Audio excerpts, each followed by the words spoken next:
for future viewing. Could all participants mute themselves when not speaking? And if a participant wishes to speak, please can they use the raise hand function? And if you cannot be seen, if you can be seen rather, please put your hand up. Don't use the chat function to raise debate, and please only use this if you are experiencing technical issues, i.e. you can't be heard or seen. We'll move on to the agenda item 1, which is apologies for absence. I haven't had any apologies. I don't know if you have, Mark. Just had one through, Chair, from Councillor Drake. Okay. Thank you. Thanks for that. If we then move on to agenda item 2, which is the minutes of the meeting held on the 12th of October. Just before we ask if we can approve them, I just want to point out that there were 2 additional reports that we requested for clarity. That was in connection with the revenue monitoring on the Oracle implementation and the leisure services. It was the overspend. We haven't had those reports yet, but hopefully we'll be getting them in due course. So can we recommend that the minutes of that meeting be approved as a correct and accurate record? Yes, Chair. Thank you, Councillor Lovelock-Edwards. And can we second it? I believe Councillor John has his hand up, Chair. Yeah. Is that to second it, or do you want to speak? Yeah, to second, sorry. Oh, thank you ever so much. Thank you. Okay, then, so we shall move on to agenda item 3, which is declarations of interest. Do we have any for today? No? That's great. Okay, swiftly moving on then. This is agenda item 4. This is the capital monitoring for the period the 1st of April to the 31st of August. It's a reference from Cabinet that sat on the 6th of October. We also have another item which is very similar to this, item agenda number 7, which is basically the capital monitoring to include the month of September. So if everybody feels it would be a reasonable request, would we agree as a committee for Matt to present agenda item 4 and follow it with 7? Yes, Does Chair. anyone? So we're not duplicating work and going through stuff twice. Can I have a seconder for that one too? I'll second it. That's brilliant. So we'll start with 4 then, which is the capital monitoring report ending up to 31st of August 2022.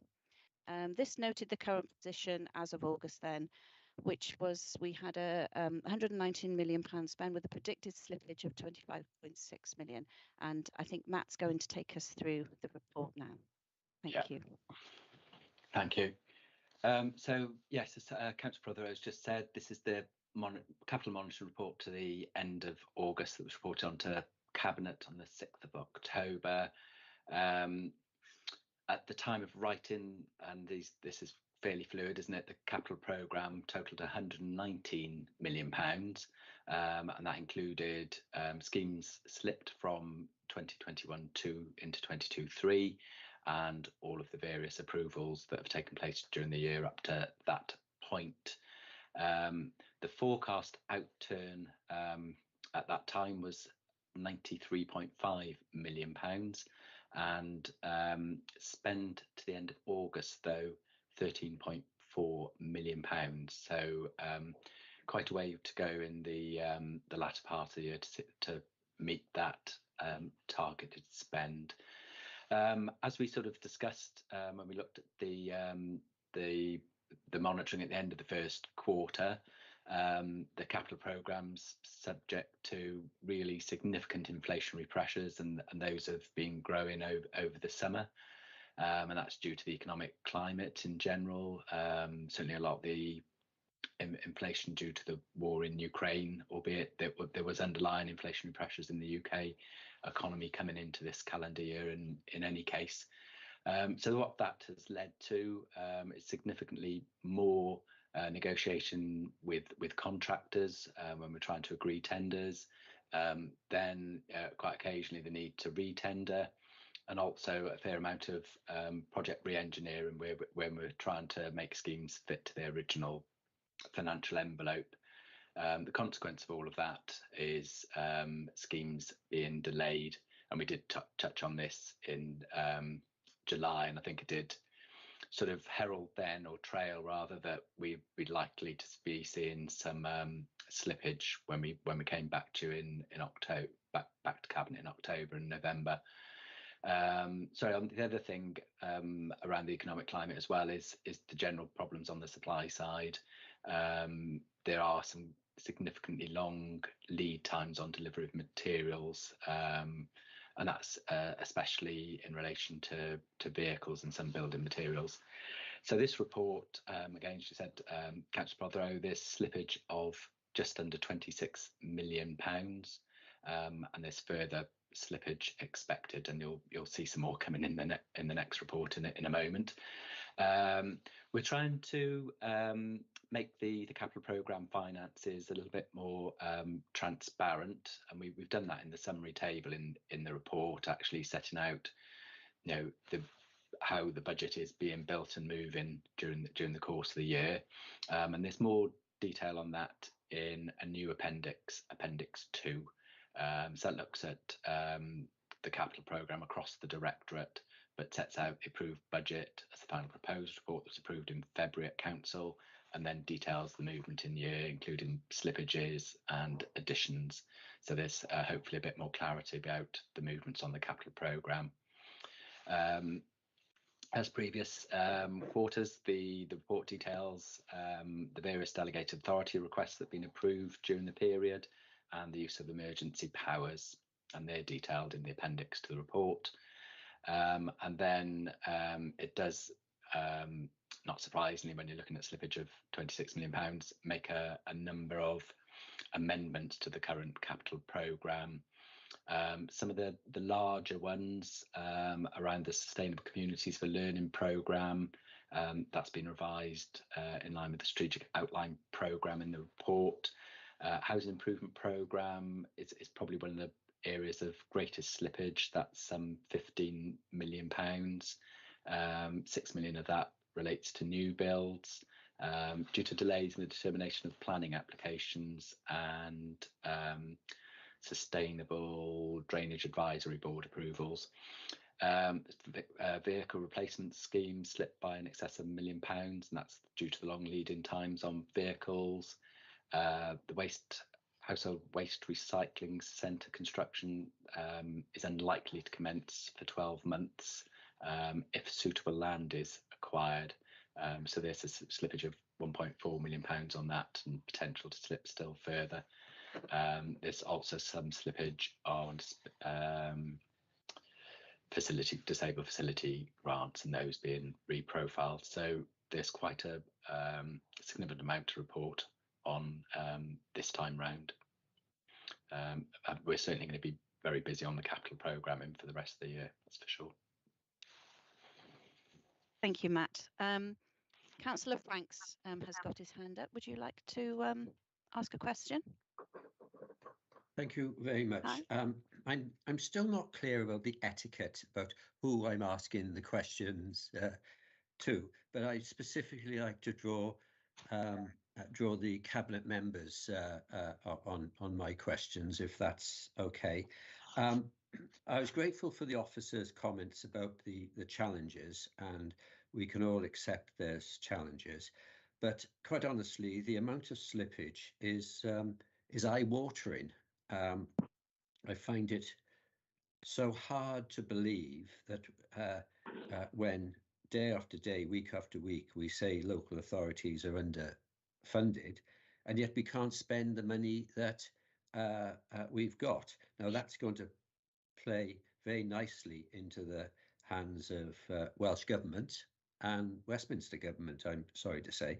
My specific questions, and I've got a number, Chair. Perhaps I could do them in 2 blocks. Would that be acceptable to you? Fire away. Let's see what they are. Thank you. Right. Well, I'm looking at zero carbon at Llanfair Primary School. That's very disappointing that hasn't been done. £250,000 and more. But the big issues in my first section are the HRA works. The officer has mentioned the problems, but the scale of the underspending is truly staggering. 830 for internal works, 6.3 million new build, 1.7 external works, and it goes on. And I'm sorry, I'll show my ignorance now. There's an item here, common parts. I don't know what common parts are, so perhaps that £2 million of common parts could be explained to me. Thank you, Chair. That's okay. Thank you, Councillor Franks. Matt, is this something that you can respond to? Yeah, I guess on the HRA works, especially when we look at the housing demands, both locally and nationally, then it is disappointing that the schemes aren't progressing. But I did trail in July when I talked to you about the amount of slippage that had come through from 2021-2 financial year, and that slippage had initially been put into 22-3, which was really giving us an unrealistic programme to deliver, and that when we come to this meeting in October, we should have been expecting a fair degree of slippage as we resize our programme. But I know officers are doing their best to deliver these schemes. They understand the importance of them and they want to see them complete as well. Common parts, it'd be helpful if you could just remind me which paragraph that's in the report. I would, off the top of my head, bottom of the page, Matt. Bottom of page 9. Oh gosh, no. Sorry, I'm juggling two screens here. Paragraph 230, Matt. 230. Thank you. There you are. I'm doing the same. I'll need to get back and confirm that too, but I think that would be communal areas. Okay. All right. I'll need to get back to you with that one. I didn't want to embarrass you, but I'm quite pleased I'm not the only one who hasn't got an answer. And if I may, Chair, and thank you for your kindness, on the next page, there's environmental works, 1.2 million, and energy efficiency. Now, in this day and age, to be slipping on energy efficiency is tragic. So those are the other two, and I wouldn't mind a comment from a cabinet member, Chair. No problem. So you want just to quickly sum this up. So you've had a response on the HRA works. You Correct. wanted to ask about the zero carbon Llanfair Primary School. Yes, please. One as well, and also on the energy. So who have we got from Cabinet then who would be most appropriate to respond to that? Chair, it's procurement, finance and my reports. However, in terms of neighbourhood services, that would be Mark. I'm not sure if he's on the call. I don't think he is he? No. I'm happy to respond if that would be of use. That would be wonderful. Thank you ever so much. Super. I think that as Matt has already alluded, from the first monitoring report, we have talked about the challenges currently across the piece in Wales of delivering capital programmes, that there are huge delays in parts, and when schemes are tendered, quite often they come in higher than the funds that were available. Then there's had to be time for reprofiling. Sometimes there's been time to actually retender the whole scheme. And so, where you were referencing paragraph sort of 2.29 down to 2.32, then it's quite possible that elongated procurement exercises translates into having to value engineer, having maybe to retender, having to look at how the parts are accessed. We were very, very fortunate when we were delivering the secondary schools in Barry, is that during the pandemic, our contractors stockpiled materials, and they stockpiled steel on the car parks and things while the schools were empty. These days, the costs are going up, and as a result, if there is shared financing of it, we have to go back to partner organisations and check whether or not they're willing to contribute their part of the additional costs as well. I think what I would say in terms of, if you reference slippage in school programmes, I think, as you'd be aware, we only tend to do large scale programmes in schools in school holidays. And so within a financial year, with in terms of a large scale project, you've only really got 2 bites of the cherry. You can do it in the Easter holidays, or you can do it in the summer holidays. If you don't do it in the summer holiday, if you didn't do it in the summer holidays this year, because you don't normally tend to do big projects over Christmas, then Easter has gone into the new financial year. So in some cases, you will see that slippage in terms of school projects will be reprofiled into summer. Whether that means that by the time it's reprofiled into the summer, the costs have gone up and we're back into that cycle again, I don't know. But if you spoke to the finance team of any local authority in Wales, probably any local authority in the UK, in terms of how we're having to juggle these budgets, you would have exactly the same answer. If there's anything else, let me know.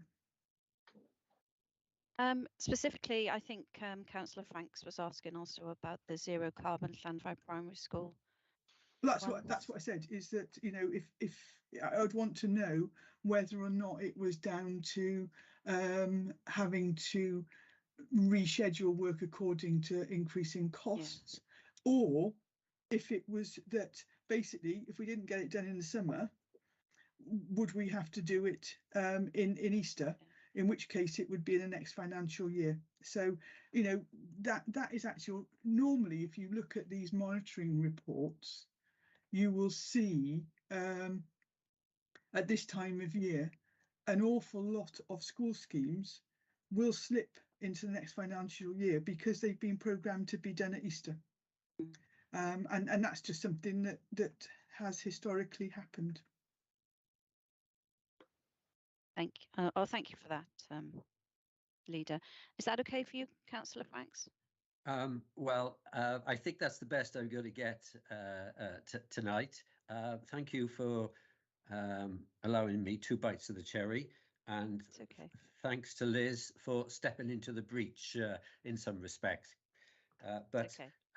I am disturbed about the situation. We got a dreadful housing situation, but perhaps we'll return to this another time. Thank you, Chair. Thank you.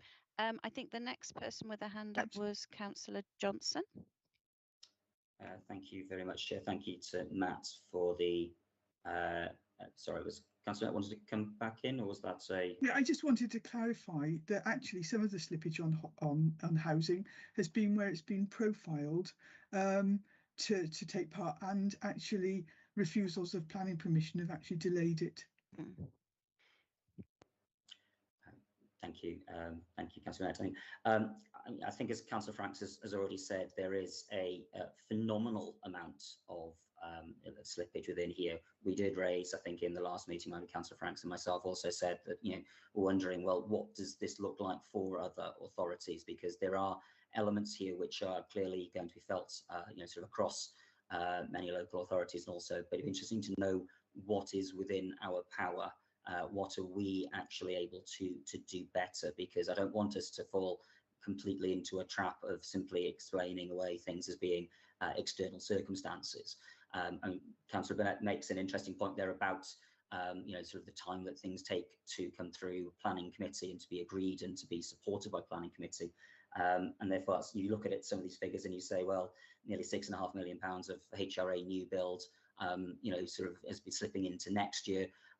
we've watched I've watched obviously Matt is new to the authority, but I've watched that HRA fund balloon over years, where it was supposed to have been spent, and so we're watching it continually move. I think the figure, and there's lots of big figures within here, the big figure that got me was what seems to be there regarding Ysgolor moving from 12.1 million to nearly 22 million pounds. That's almost 10 million pounds increase as a result of various factors. I think there's probably more information that needs to be provided to committee on that, because obviously it's a practical doubling of the cost of something that we all recognise is hugely important. If you don't mind though, Chair, I'd just like to draw attention to some smaller items, not because they're not huge, and they are being reported here, and it would be interesting to understand, sort of that sort of pennies and pounds relationship. So two things that are close to in my ward or close to my ward. So the refurbishment of a property which is for young looked after children, and the budget here is around £315,000, which is seems a large amount for a single property refurbishment. I'm just interested in sort of getting down to sort of that feels instinctively larger than building a house. I'm interested, so that's 2.22, also in 2.23, which is about the good sheds repayment to Welsh Government.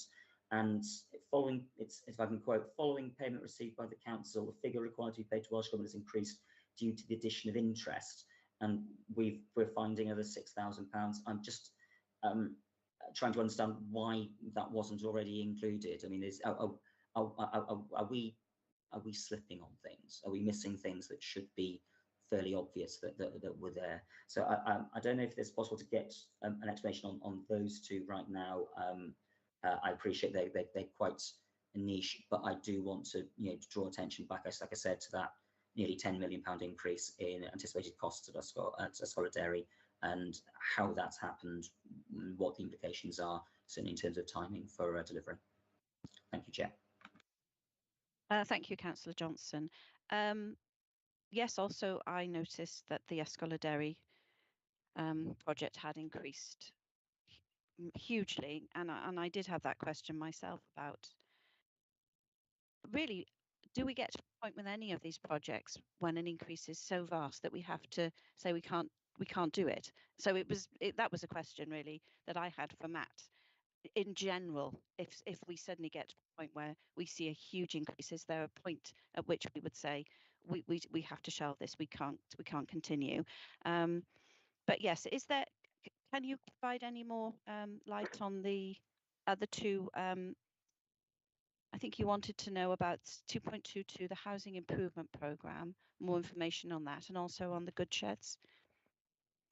Yeah, just a couple of points around the schools programme and Ysgolor Dairy. Yeah. I haven't got enough information in front of me this evening to actually explain the full extent and the reasons for the increase, but the schools team are in continual contact with Welsh Government over the cost and size of schemes, and they'll have been discussing that scheme with Welsh Government, and Welsh Government will have been increasing the grant to the council. So up to a point, then the answer is yes. With a growing scheme and extra grant, you'd continue with the scheme.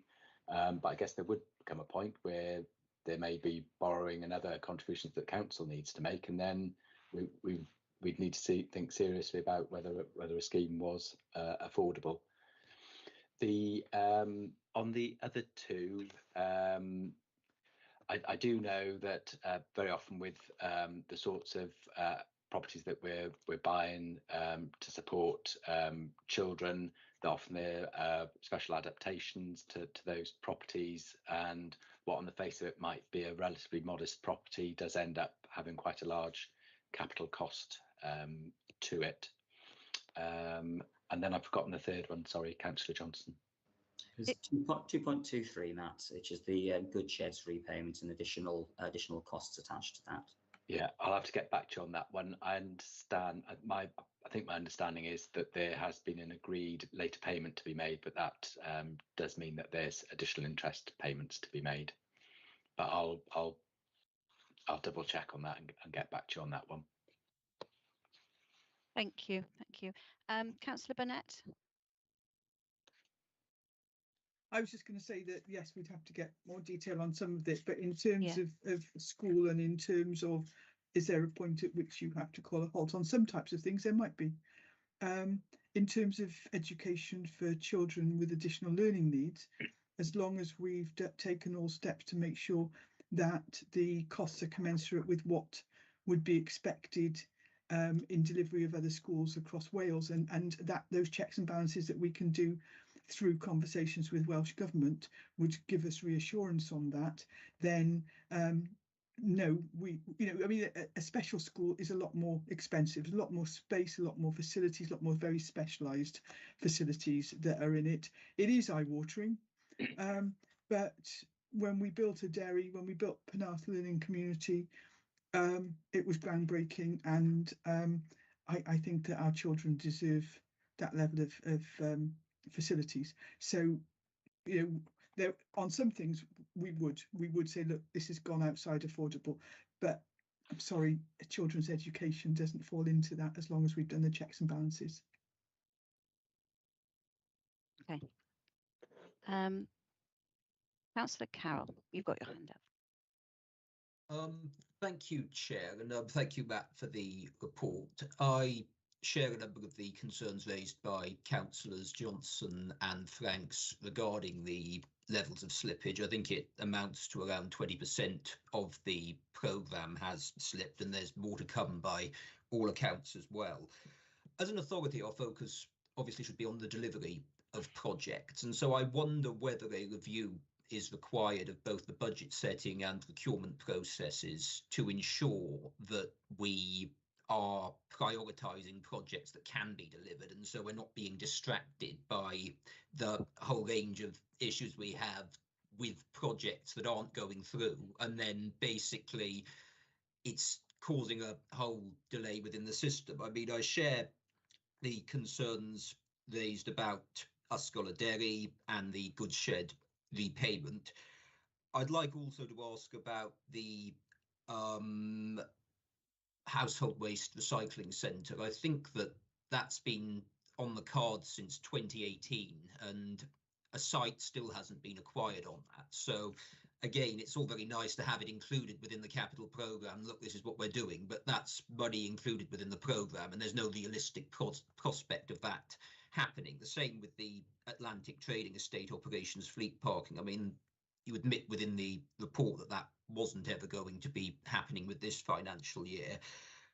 And so if we could have some more information on those, that would be helpful. And then at the other end of the scale, actually, something coming in under budget, quite vastly under budget as well. The Romilly tennis courts. I note that the budget for that project was £10,000 and it only ended up costing £2,000. I was just wondering if you could provide some more information on that. I mean, was this project scaled back that was the reason for that delay, or was it that the project did just end up being a fifth of the cost that was expected? So on the just a general comment about the slippage, and I've obviously been talking to the senior leadership team and colleagues about setting realistic capital programs.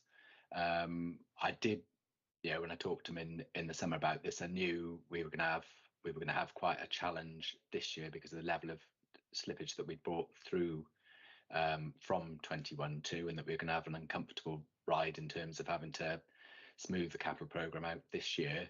And I've said in the intro, the slippage, the £26 million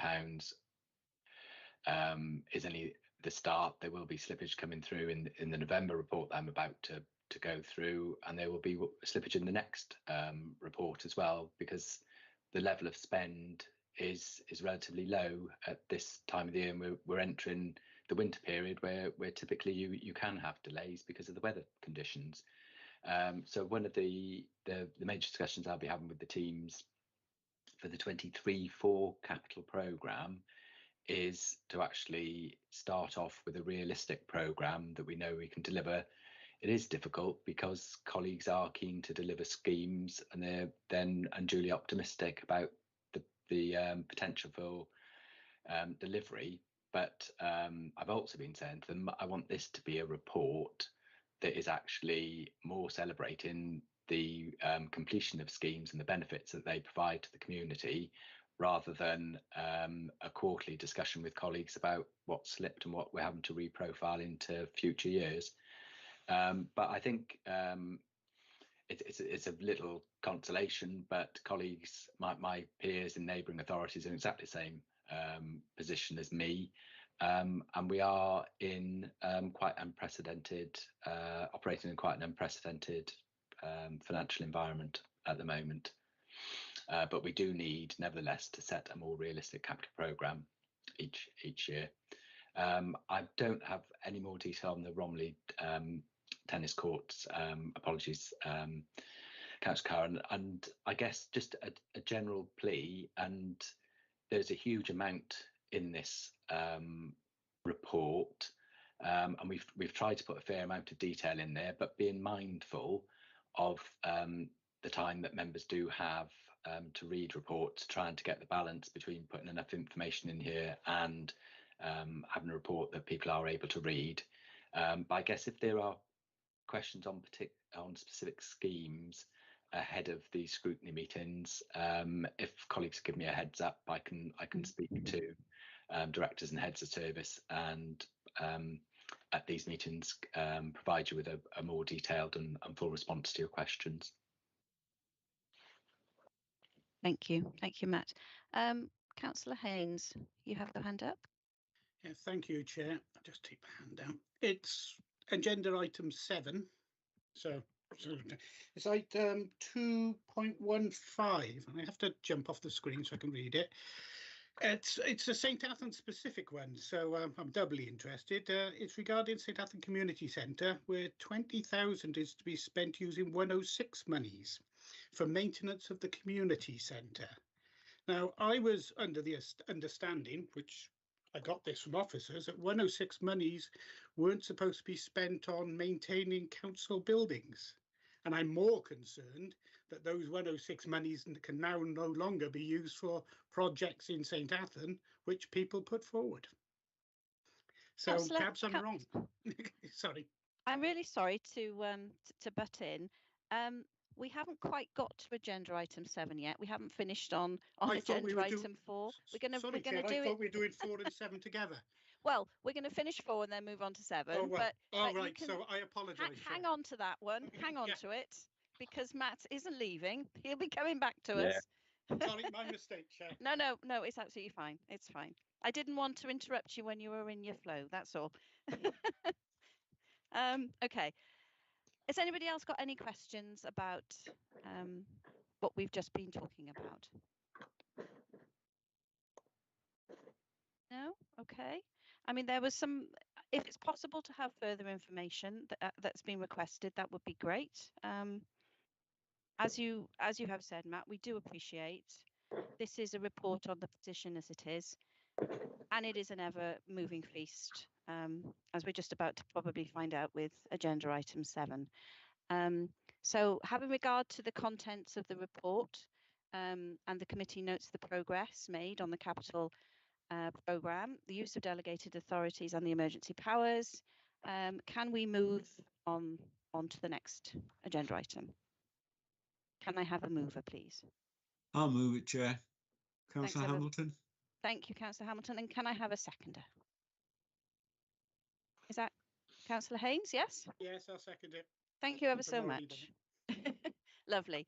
So then we will now jump to agenda item 7.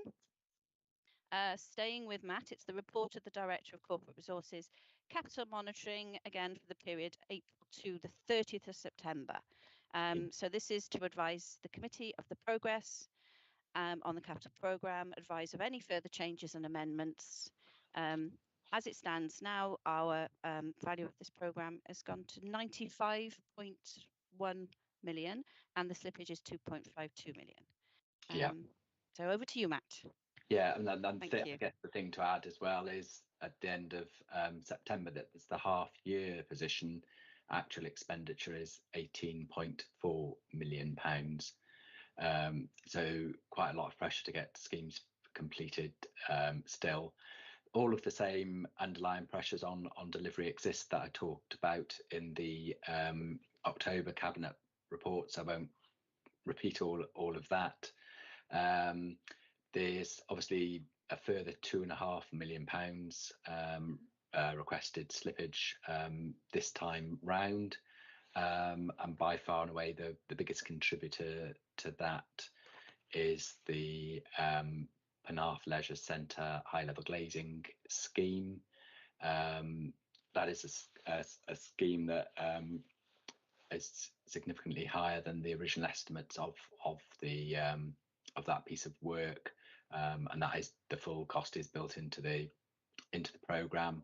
But those works are highly complex, and due to the very nature of them, it doesn't make sense to undertake them over the winter months. So that work is having to be moved into the new year, into the new calendar year. I did have a drive past Penarth Leisure Centre myself last week, and when you look at the design of the building, you can see what a complex piece of work that's going to be, with the way in which the high level glazing and the flat roof on the building are laid out. There's also a carry forward into 23/4 of £689 for the Barry Regeneration Partnership Fund, and that's anticipated being used next year as match funding for grants delivering regeneration benefits. And this is the other slippage of note is at Mirchfield Community Sports Facilities. That construction is now anticipated to commence in spring 2023, and for that reason 178k is being carried forward into next financial year. So that's all I was going to say, is introduction to this second capital monitoring report, Chair. Thank you very much, Matt. Now, Councillor Haynes, do you want to ask your question now on St Athan Community Centre? Do I need to repeat it for you again now, Matt? Or Remind me of the paragraph. I've got a 2.15. There's 20k being allocated to repair St Athan Community Centre, which is taken from 106 monies. Now, we've in St Athan have the Community Council in St Athan has put lots of projects in forward over the years, yet this 106 monies now is being used by the council. And I was told by officers in the past that it couldn't be used to maintain council buildings. It had to be used for projects for the benefit of the community.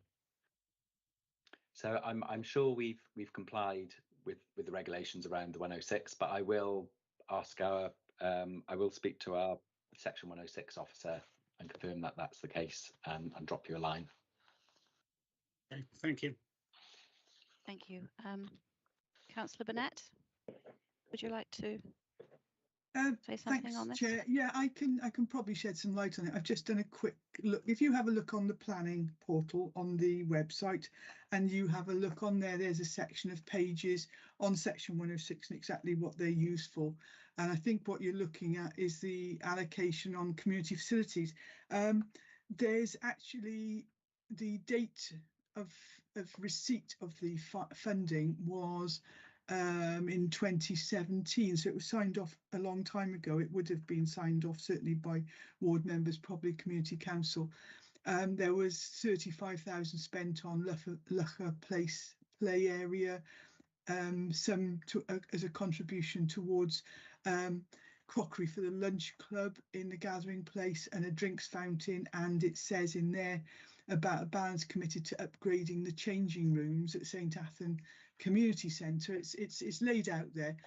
You can do it if it's in terms of community facilities, whereas something like education would go down to actual places for education. But it would be worthwhile having a look at that, because this section, which I believe is paragraph 2.15 in the report on page 5, actually talks about some upgrade minor electrical works in relation to the changing rooms. So that would seem to link in with that. So all that's read there, and so the Section 106 officer in planning will be able to give you the complete history and the sign off for that, and the timelines. So delegated authority it can only be applied, which is where it says about delegated authority, once it's all been agreed within the Section 106 agreement, which seems to have happened about 5 years ago. If I may, Chair, this is different. This is different. I was on the Community Council in 2017, and it was about the changing rooms. And this is about windows. This is completely different. This is about windows. It says in the report. It says in the report, there are doors and repairs included sofas, fascias, new windows, doors, and other repairs, including soffits and fascias. It isn't to do with the changing rooms, which aren't actually part of the community centre. It was an attachment to it for the football club.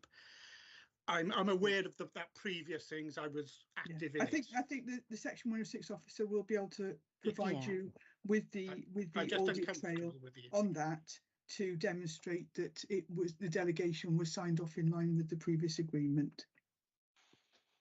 Thank you, Councillor Haynes, for that one. Councillor Franks. You'll be disappointed if I don't comment on the Mirchfield community sports facilities. This, I'm sorry to say, doesn't come as any surprise to me. I've been monitoring is perhaps a harsh word, but I've been keeping an eye on the development, or rather lack of development, for a considerable period. And the clear impression that I've arrived at is that this was a very, very low priority. There were complications because the Section 106 officer had moved on, and the replacement officer wasn't fully in post, shall I say. And I just feel that this project was sacrificed in the interests of other schemes. So I don't know if I have a question. It's just to register my disappointment that my worst fears have come true.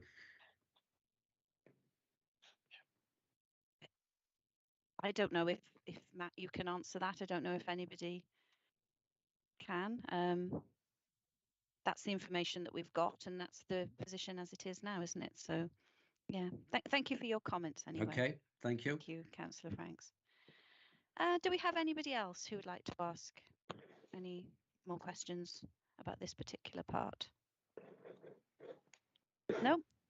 Okay then, so if we can move to recommendations, which are basically, having regard for the content of this report and discussions at the meeting, the committee notes the progress, the amendments and use of delegated authority and emergency powers. Can we have a mover for this one, please? I'll Happy move to it. move, Chair. Oops. Oh. Sorry, I beg your pardon. Go on. Go on, That's after great. me. Yeah, if you move, I'm happy to second. Chair. Thank you. Okay, that's fine. So Thank you very much. Councillor Hamilton, Councillor Thank you. Lovelock Edwards. That's great. Thank you very much. So we'll now move backwards in time to agenda item 5. This is the draft capital strategy 2023 to 24 and the initial capital programme proposal 2023-24 to 2027-28. This has come to us as a reference from Cabinet on the 6th of October, and it has been submitted to us for consultation. I haven't been made aware of any recommendations that have been forwarded to me from other scrutiny committees who have already seen this report. And the report itself is providing the Council's draft capital strategy, current 5-year capital programme, and at Appendix 2 and the capital bids that have been submitted for the period are at Appendix 3.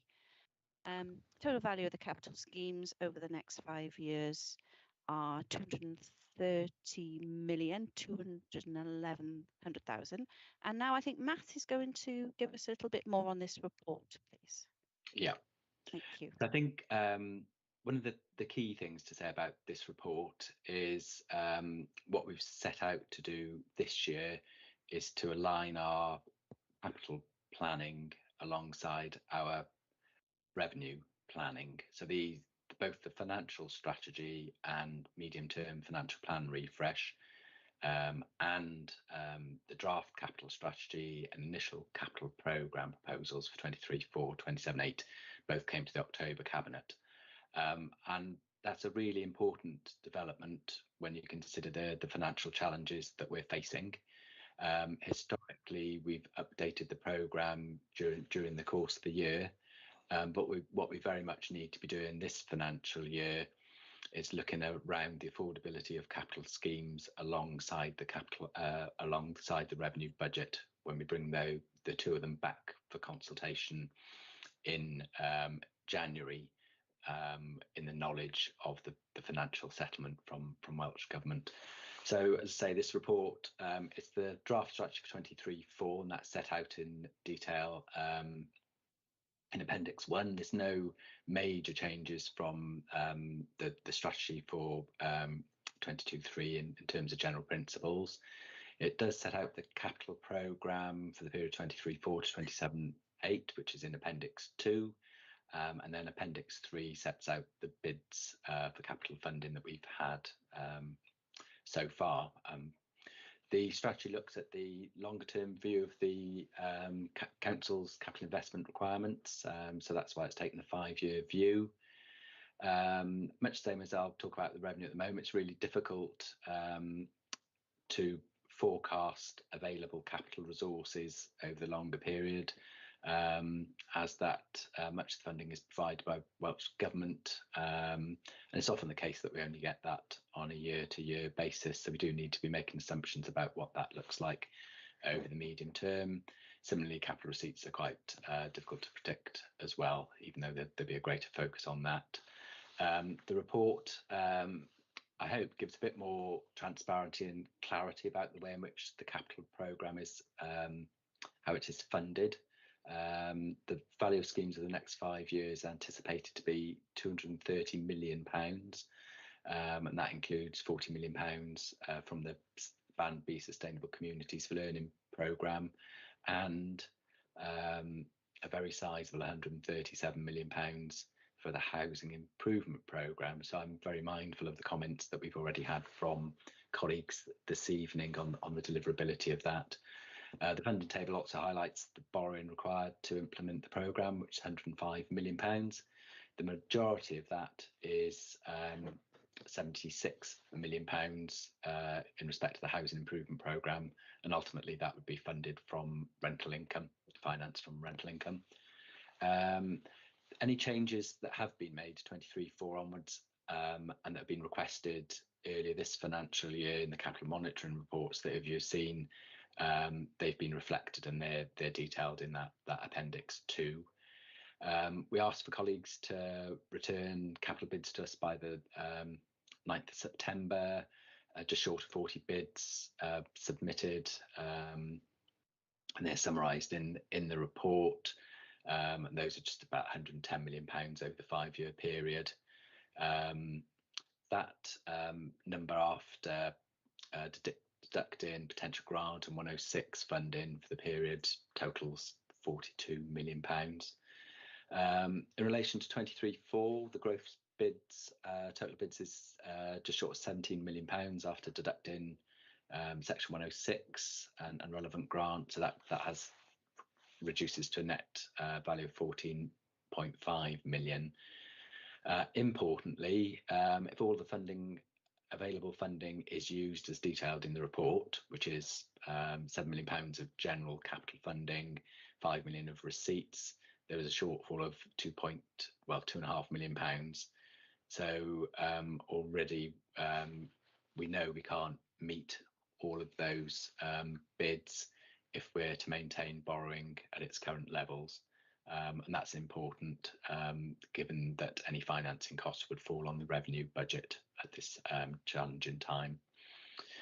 The bids haven't been evaluated yet. They're going to the processes that they're evaluated by the Council Strategic Insight Board. And there's a couple of meetings of that board taking place there. The first this Friday, so that works underway. They'll also be scrutinised by the budget working groups who are looking at the revenue proposals at the same time. So I guess it's just the next steps. As I said, the bids are going to be reviewed by Strategic Insight Board. We've naturally asked all the scrutiny committees, including this one, to have a look at the initial programme and comment, and for this scrutiny committee as the lead, to consider the overall programme and feed any comments back to Cabinet. We'll continue to be working on the officers will continue to work and review the bids as part of the programme to balance the budget. The capital programme will then move forward alongside the revenue budget. The report has talked about Cabinet at 16th of February and then on to Council on the 6th of March. We've been looking at the timings for that, especially around consultation on the revenue budget. So we're looking at a slightly later Cabinet date in February for the final budget proposals to come through. So there's this, it's quite, I appreciate it's quite a hefty report and there's a lot to take on board. Happy to take any questions. Thank you, Matt. Councillor Johnson, you have your hand up. Thank you. Thank you, Matt. I think one of the things that strikes me most in the light of the conversation that we just had is that around 60% of the capital spend here seems to be on the housing improvement programme. So 137 million of the 230 million, that's 21 million that's being proposed. So I know that I see that we're having a special full council meeting on the housing business plan in January. So I'm sort of flagging up that I'm hoping that a lot of the detail, as much detail as possible, will be in there, including sort of lessons learned from the last 5 years, 10 years since the end of the housing revenue account subsidy scheme and our ability to build new houses, because I think there's an awful lot in there that we need to unpick in terms of what we've been doing not so well. I'm sure you'll remember that I think the previous administration was, well, the last council, I think it was around 76 completions between 2017 and 2022. And we were talking earlier about some of the issues that have caused delays. So I think being able to reflect on that and sort of as part of this will be very useful when it comes to full council in January. There's also reference to a cabinet report in January as well. Is that actually going to be the same thing? I don't know if you can tell that. So the revised version of the housing improvement plan will be brought to cabinet in January 23. And I'm assuming, so this is in paragraph 2.38. I'm assuming that's the same, going to be the same document. 2.38. Just in the introduction.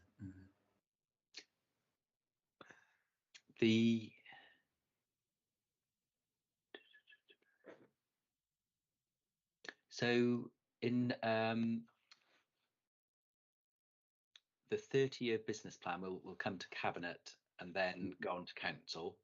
Yeah. The extra meeting that we're having of council that's had to go in is for the rent setting element of that of the report. Otherwise we'd be just reporting through to council later in the cycle. Been changes in regulation around rent setting, and we have to give 2 months notice now before they're issued. So that's why it's right. Okay, so it's earlier in the cycle. Okay, different issue there. Okay, so but I'm just interested in having as much information and detail as possible, because this is obviously such a huge amount of the of our proposed work going forward. We've seen substantial slippages over the last couple of years. It's an area that's very difficult to get right. I appreciate that, but it's clear that we haven't, as a council, so far managed that for whatever reason. One of the other question I wanted to ask regarding this in general was that a lot of the reasons for delays in some of the previous reports we've seen around capital programs have been due to elongated procurement procedures. Now, I appreciate that some of that might just be the situations in which we find ourselves this year, or post-Brexit, post-COVID, whichever of those you want to choose as being the major problem. But I'm looking to understand that we are learning lessons from that when drawing up plans for the next 5 years, so that we don't feel that people don't feel, as you've said, Matt, that we've been maybe overly optimistic, or there's been a lot on the plate. Because when I see something like, say £55 million of spending on the housing improvement programme in the next financial year alone, and I don't know if that includes the £6.5 million we've already told that we're slipping. I'm starting to wonder how much of this is deliverable as well. And I appreciate that it's difficult to predict a 5-year plan, but I also would welcome some assurances that we are learning lessons and we can implement them. So saying, I think it would be useful to understand if there are local improvements that we can make, rather than shrugging shoulders and saying the external situation is tough. Thank you, Chair. Thank you, Matt. Yeah. Thank you, Councillor Johnson. I would hope, once we go through the various rounds of scrutiny, both with the Insight Board, with yourselves, with the budget working groups, I would very much hope that the profile of some of these schemes looks somewhat different when we come back in January. Thank you, Matt. Councillor Haynes.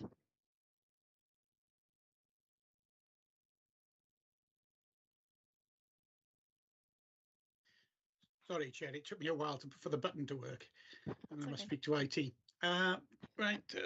Thank you, Chair. Thank you, Matt. It's a rather specific question, this again, I'm afraid.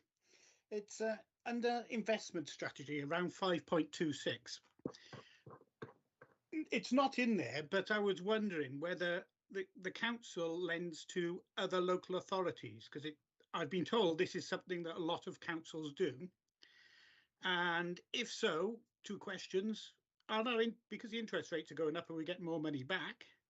And because I'm rather concerned that a number of local authorities might be going bankrupt, if we do lend to local authorities, can we have a list of them being published so we could see who they were? Thank you. So that's a treasury function.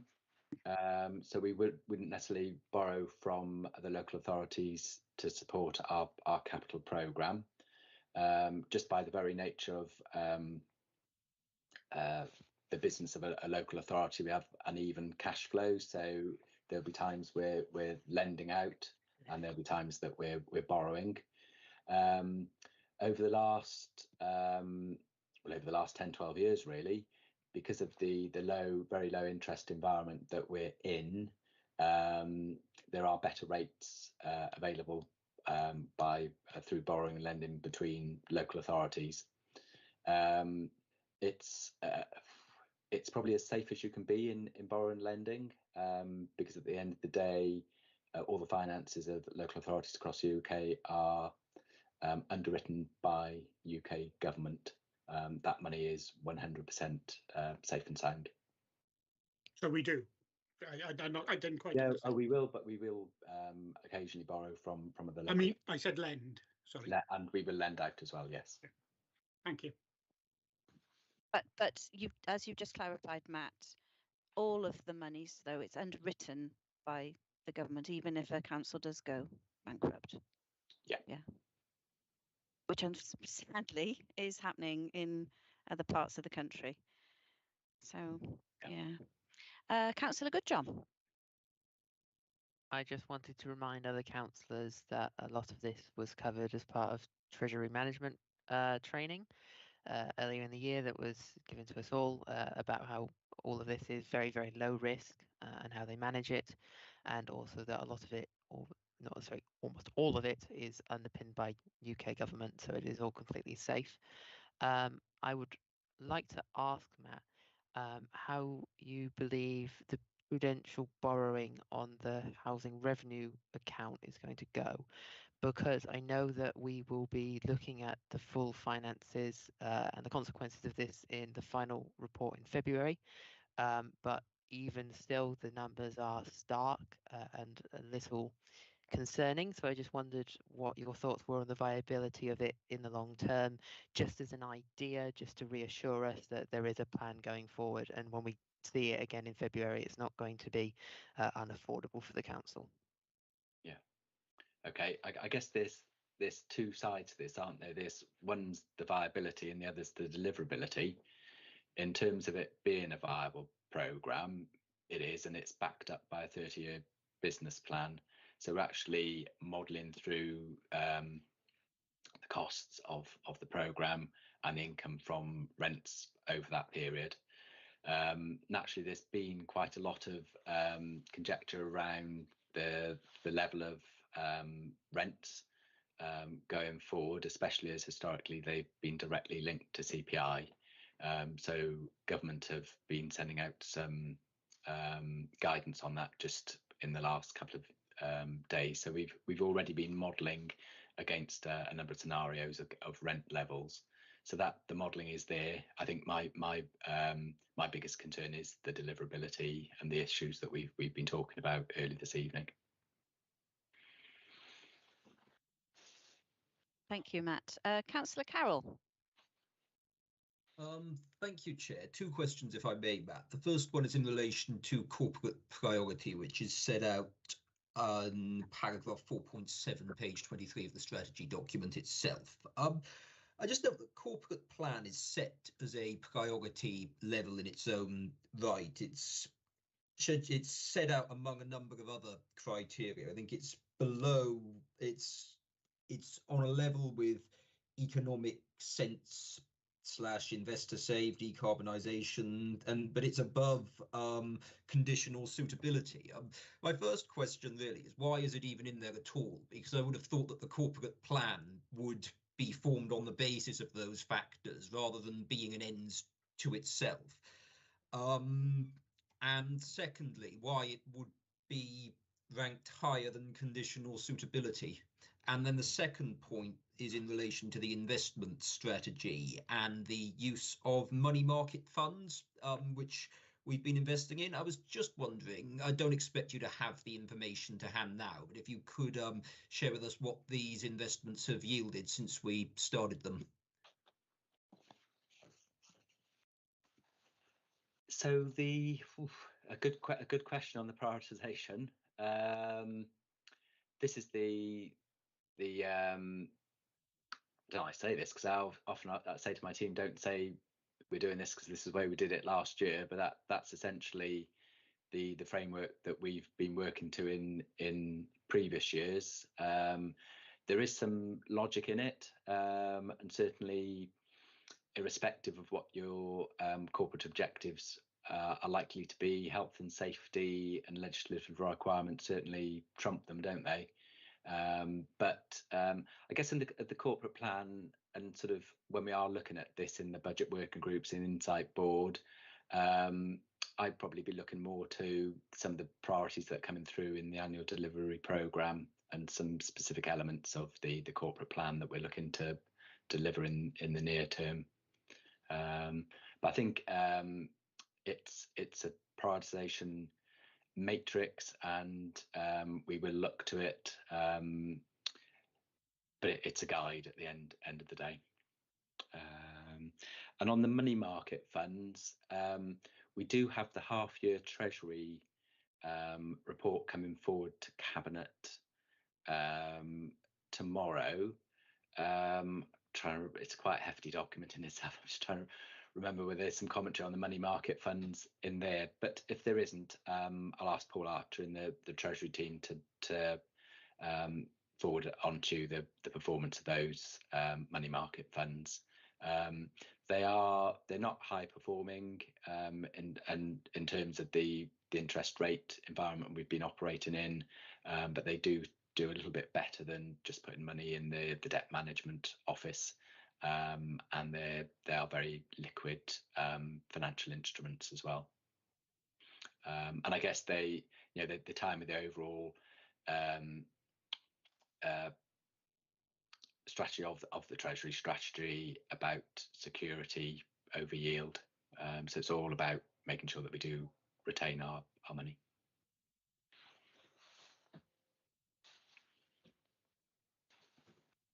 Councillor Lovelock Edwards, you have your hand up. Thank you, Chair. I just have a quick question, Matt. At 2.5, it cites capital investment over 5 years with the condition surveys. And I note that you're looking at sort of is it correct that condition surveys in terms of our buildings and all those other assets? Can I ask, is there an ongoing programme of regular review? Because it says you're going to be looking at these over 5 years, prioritising the schools. But when were they last undertaken? I have to say that I don't know the answer to that, even though that work's done in my own property team. I've only been here since April. I knew that work was underway this year. I'd need to have a look and see how regularly we do that. It is quite a significant piece of work, but it's something that we should be doing on a relatively regular basis. I think Councillor Burnett might be coming in to help me out here. Is that okay, Chair? Oh, please go Yes, ahead. please. Thank you. If you'd actually like to have a look at Cabinet for tomorrow, we are looking at the Learning and Skills Investment Strategy, and that covers the condition survey that's happened with schools. Historically, we have a certain amount of money and we prioritise that according to both normally the condition of schools and suitability of schools, but also we have to look at the capacity of schools to make sure we have enough places for our children.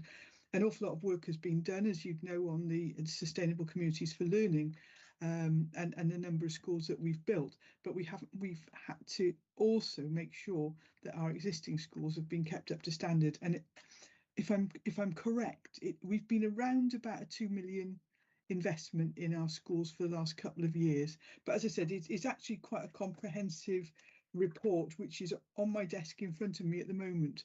And so it's worth having a look at that. And if I'm not mistaken, I'm just looking, it's being referred to the Learning and Culture Scrutiny Committee, if that's approved. So anybody's able to go and have a full discussion about it. Great. Thank you, Councillor Burnett. Thank you. Can I just ask one other point for clarification? So you'll forgive me again as a new member. At 8.2, soft loans. Could you just clarify what's meant by soft loans? And my understanding is that they are sometimes given out by the council for organisations or groups where the public participation or the public would benefit from the work that this organisation or the group are doing. Would that be a correct assumption, Matt? Yeah, it is quite simply, it's a loan given at less than the market rate. Okay, thank you. No further questions. That's great. Thank you. Does anybody else have any other comments? No? Okay, that's great. I did pick up on something, and I don't know if it's an error or if it's just me.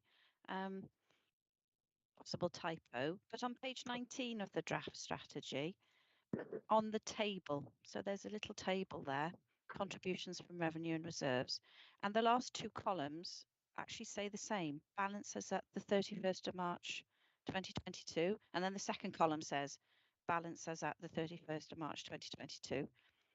Is that a typo?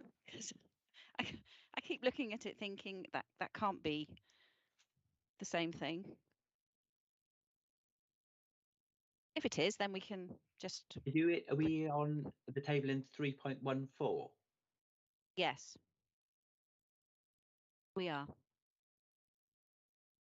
So which two figures are the same?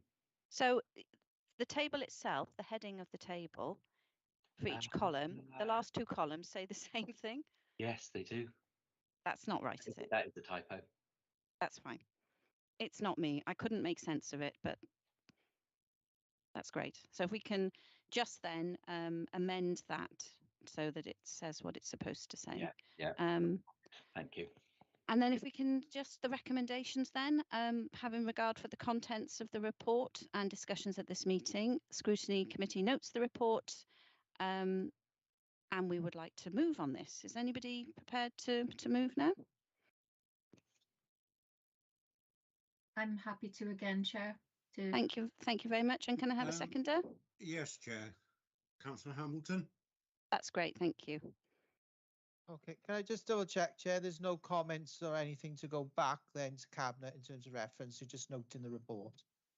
I don't think there were any comments to go back. No, unless I've missed something.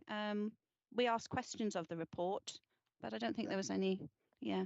No, that's fine, Chair. We'll put it as noted then. Not a problem. Thank you.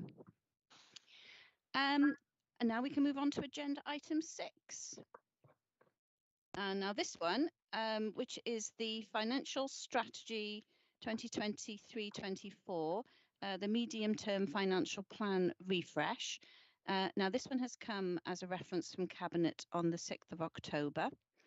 We've had 2 further references from scrutiny committees on this particular report, which we will go through later because they both are requesting that we look at their comments and their recommendation and send further up the line to Cabinet. So in this particular report, we've got the review of the financial pressures over the medium term and the refresh of the medium term financial plan. We are focusing on ensuring still that the Council's resources are going to be targeted to deliver the Council's objectives, ensuring services to the most vulnerable are maintained. We do have a significant funding gap of 28.19 million for 2022-23. Key cost driver being inflation, and the news today, inflation is now over 11%. It means that this figure has already grown, so that's not great. So we're being asked to review the financial strategy, funding and cost assumptions and report any of our views on this back to Cabinet. So Matt, would you like to take us through this one? Yeah, so I'll just say a few you. other words. So as you've said, the report sets out to do 2 things. It sets out our financial strategy and the principles we'll follow in developing and delivering the budget. And naturally at this time that the overall priority for the council is delivering its corporate plan and the corporate objectives. And at this time it is around supporting the most vulnerable and those facing greatest hardship in our communities. So that the first half of the report sets out our strategy and the way in which we're address that. And then actually the bulk of the paper is around the refresh of the cost and funding assumptions over the medium term. I've used this oft-used phrase now, we're operating in an ever challenging environment, and I think every time you write a financial report at the moment, you're looking for a new set of superlatives really. It's quite a staggering gap that we're facing at the moment, £28 million. What I would say, and it is actually stated in the report actually, that we are continually reviewing our resources and funding levels. And one thing's sure is that £28 million is going to move.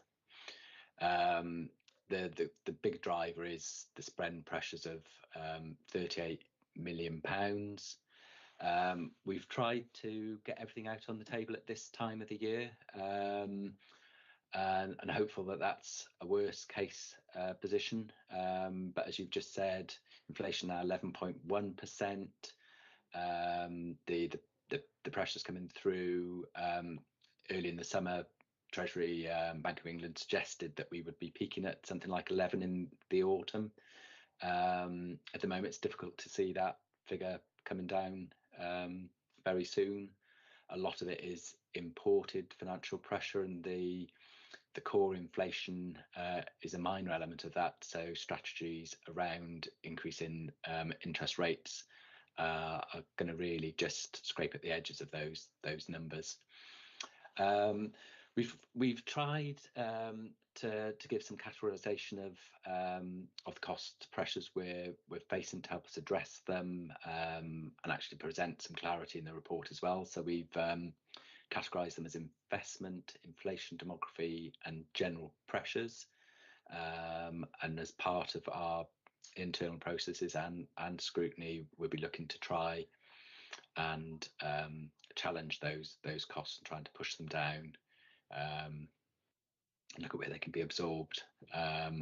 But given, as you said again in your intro, a great proportion of those are inflationary and pay awards and the costs of utilities, that's going to be quite a job to do.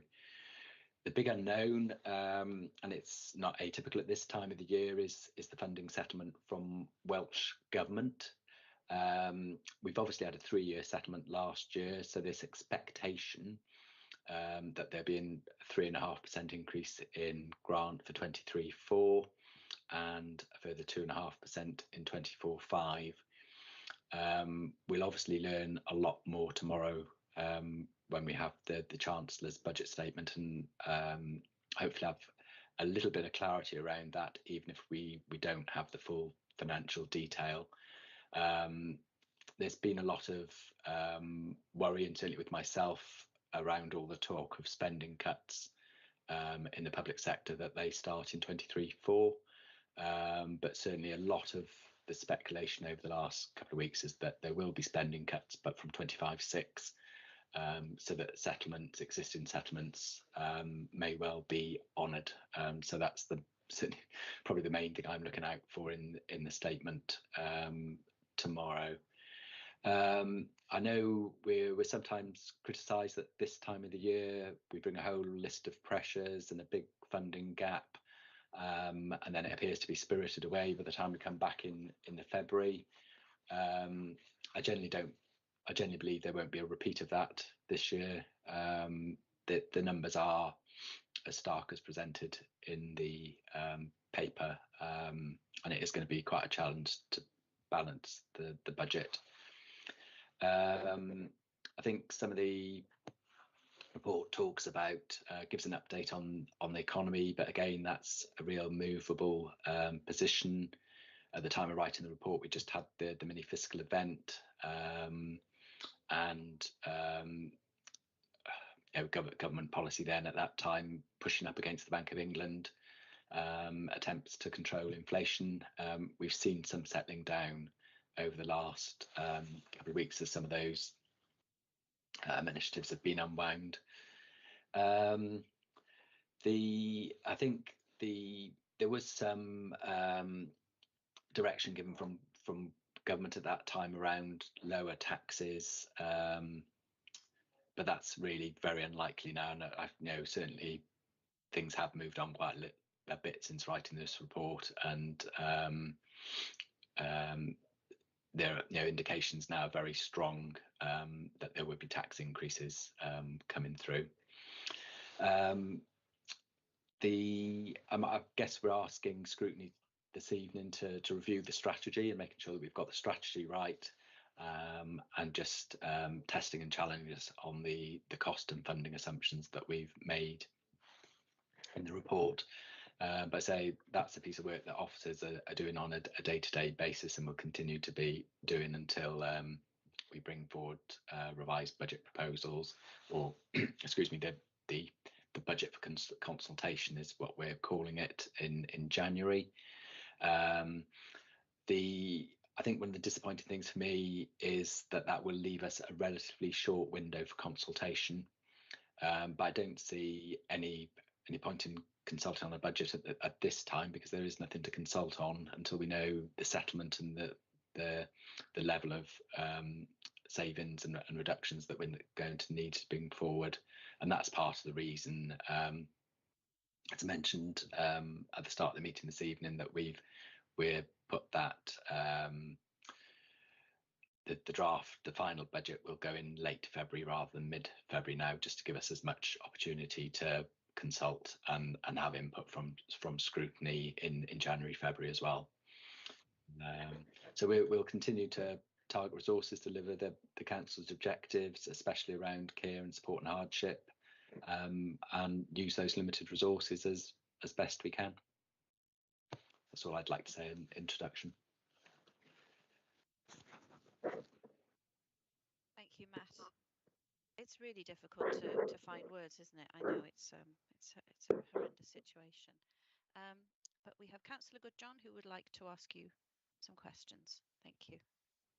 Yeah, I'd like to start with just a very simple question, which is this report from October the 6th. How out of date is it? To be completely frank. So at the moment, we're reviewing on a day-to-day basis. So there's nothing formally for me to report today, but certainly there is. Colleagues have been trying to rein in some of the pressures, and certainly the non-inflationary ones, trying to absorb those and look at the strategies to do so.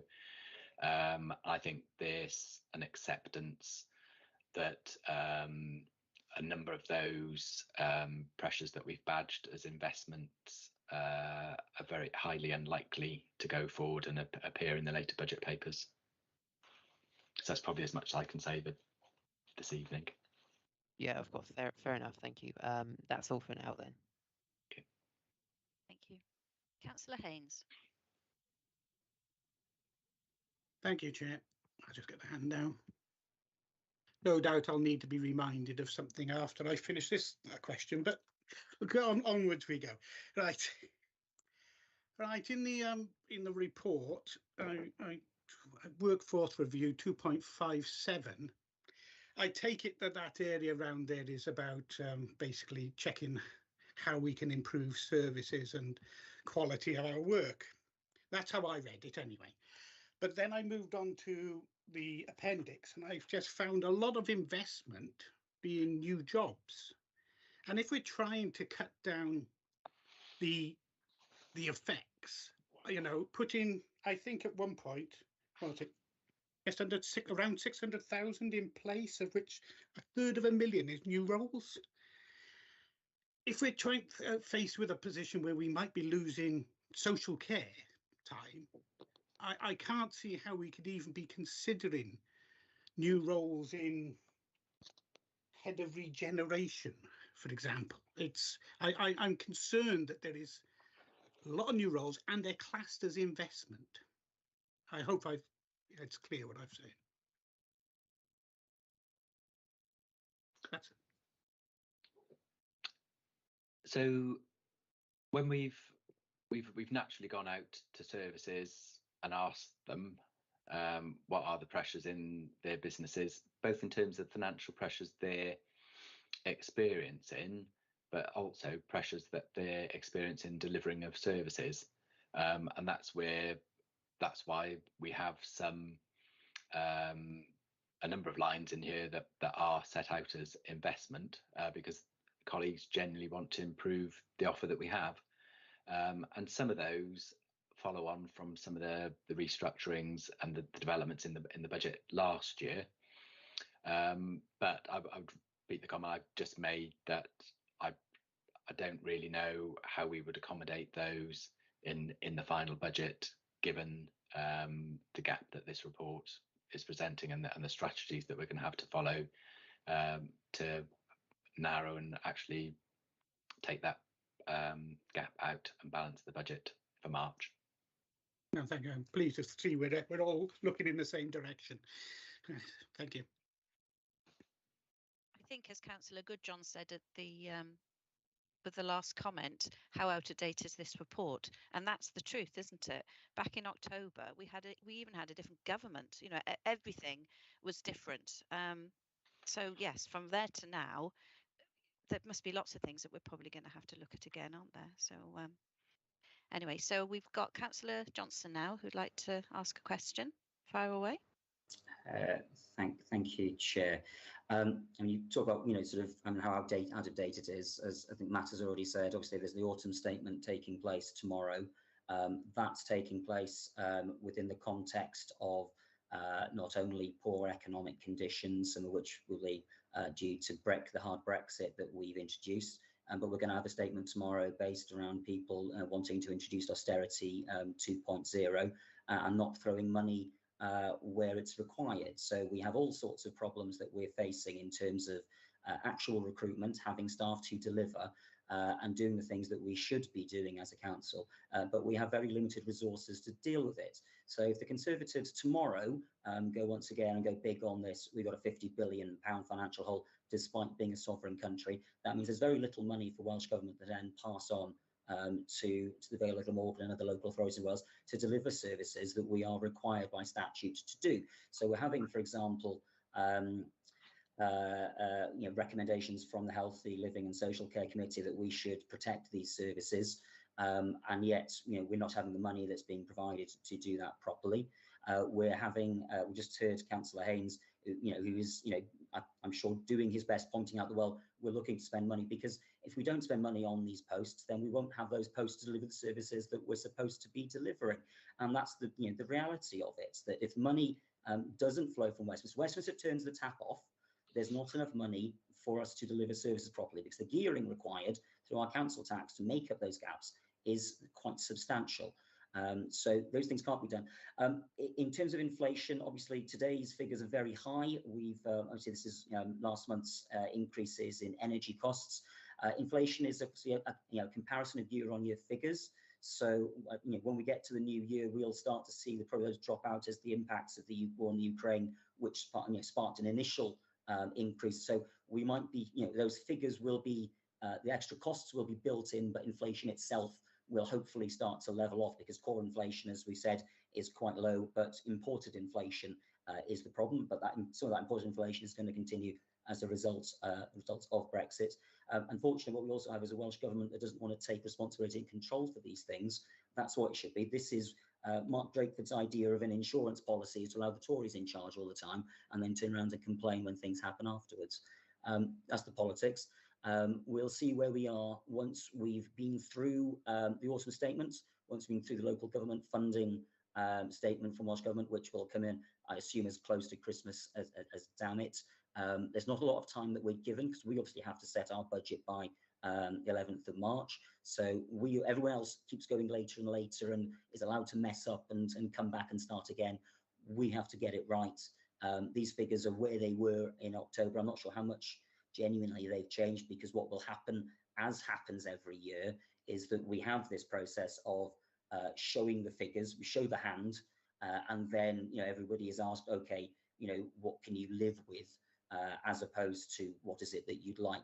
And that process, as we go through the budget, working groups, etc., will then come back to us. Hopefully we'll see something coming back to this committee before Cabinet, Matt. I don't know whether things are just going to Cabinet late in February before the council meeting. But it would be nice to have something updated coming to us, whether it's in January or February, Chair, Matt. Yeah. In terms of, it's difficult therefore to give specific examples with this, because they're going to be changed as time goes by. But one of the things that I think would be interesting in general is sort of how we're looking at invest to save, sort of more generally, because once we went through a process of reshaping services a couple of years ago, we sort of stopped doing that. We had slightly more benign environment for a year or two when Theresa May said austerity's over. We had a bit more money coming through Welsh Government to us, but I'm wondering, sort of where there are opportunities for reshaping those things, invest to save, rather than salami slicing anything, as we go forward. The salami slicing, as we've seen before, has generally been ineffective in terms of either delivering savings or maintaining our service delivery. So I'll just be interested in some comments on how that's being considered, and what sort of longer term thoughts there are in terms of considering service provision rather than just the immediate future that's ahead of us. Thank you, Mr. Chair. Thank you, Matt. Yeah. So just a little bit about the process. So we've been continuing to work on the timetable since the publication of the report. And as you said, one of the things we've had to contend with is the HRA rent setting. So there's an extra council for that. But the intention at the moment is that we would take a budget for consultation to Cabinet on the 19th of January. And then Cabinet would ask all of the scrutiny committees for comments, culminating with this committee to bring them all together along with its own comments and bring those back to Cabinet on the 27th of February when it'll propose the final budget. So all of those scrutiny meetings are the ones in February, starting with the Healthy Living and Social Care one on the 7th. So there's 3, the 7th, 8th, 9th that week, and then Environment and Regen and Corporate Performance and Resources the following week on the 14th and 15th. We are one of the things that the council is in a good position, which isn't the same with all Welsh local authorities, I guess, is the strength of its balance sheet and the fact that it's managed its finances well in the past. It does have reserves. One of the things I'm talking to colleagues around is investment. And if there are things that we can do short term to invest in, especially prevention, early intervention, we will consider those and using reserves to support those, in the knowledge that we'll be mitigating costs coming through in future years. So that is a discussion we're having with colleagues. It's one of those things that's easy to say, but actually coming up with those strategies is the thing, isn't it? Sorry, Chair, can I just come back quickly on the time frame that Matt was talking about? Because it's just, as it's been noted by several speakers tonight, obviously within the last 6 weeks, there's been a substantial change in what's been going on, sort of in external factors. And similarly, if we have a report going to Cabinet in mid-January and then come to scrutiny a few weeks later, it would be helpful, I think, to have when that comes to those scrutinies a few weeks later. So it might be helpful to have a sort of précis of any changes that have taken place in that previous month, just because we could be debating something that's actually out of date when things might have been changing. So just rather than just have the document come as is, if there's any way of having an extra sheet or two, just that would be, I think, helpful for us in discussing that time. Thank you, Chair. So can I just, before we move on, can I just be clear what you're asking there? Because what I intend doing in January, we'll have had a total refresh of all the cost pressures. Where possible, we'd have addressed them. As I said, that a number of the investment ones are unlikely to come forward. So we'll have the latest position on all our assumptions around costs and funding in that 19th of January report. And then we'll also have our savings proposals around how we're intending to balance the budget. Okay, maybe I'll rephrase that differently, Matt. I mean, Chair, through the Chair, I mean, if you're happy that there's been no changes and the document that's going to come to this committee is as up to date as it can be, then that's fine. However, obviously the question that's come through a couple of people here is, well, what's changed? And if there's an extra, whether it's a sort of a cover report page or whatever that says, okay, this is what's happened, this is any differences, or just there's no change. I don't know. I'm just throwing that out there, Chair, that if the first question that's coming from people is what's happened in the meantime, because it's 4 weeks since this, then that'll be the question that people might be asking in February as well. No, that's fine, understood.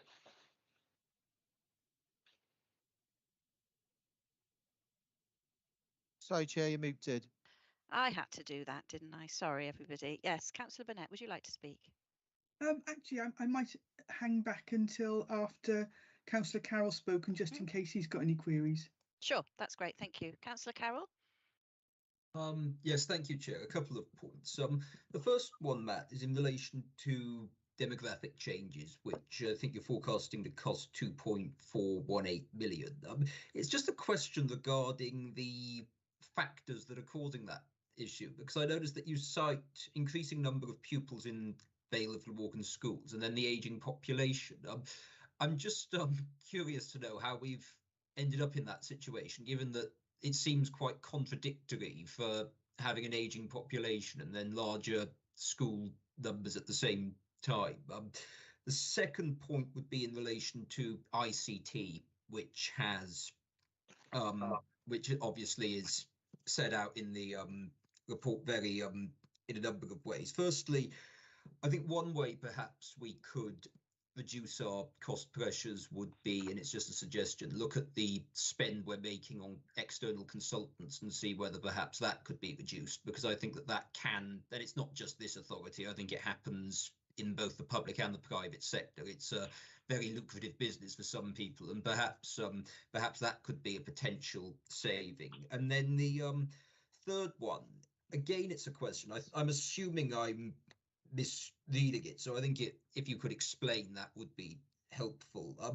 I noticed with a number of the new jobs you've created or proposed creating, such as a head of service for regeneration and project management, it's cited as a cost pressure in 2023-24 of 112,000. And then it's cited as 0 for 24-25, 25-26, 26-27. How does that work? I mean, I'm guessing there's a technical reason there. It's just that obviously you would assume there would be an annual cost to that. So if you could explain that, that would be helpful. Thank you. Yes. I'll start with that one first. Yeah, thanks. So these are changes to the base budget, is the way in which it's presented. So the money's in the base budget, it stays there. Okay.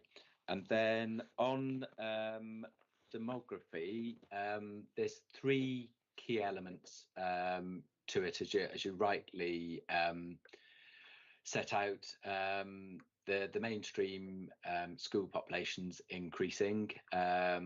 We've got that on good intelligence, and we're working the numbers through, and there's good contact with health on those numbers coming through in the lower years of schools as well. So that's £459,000.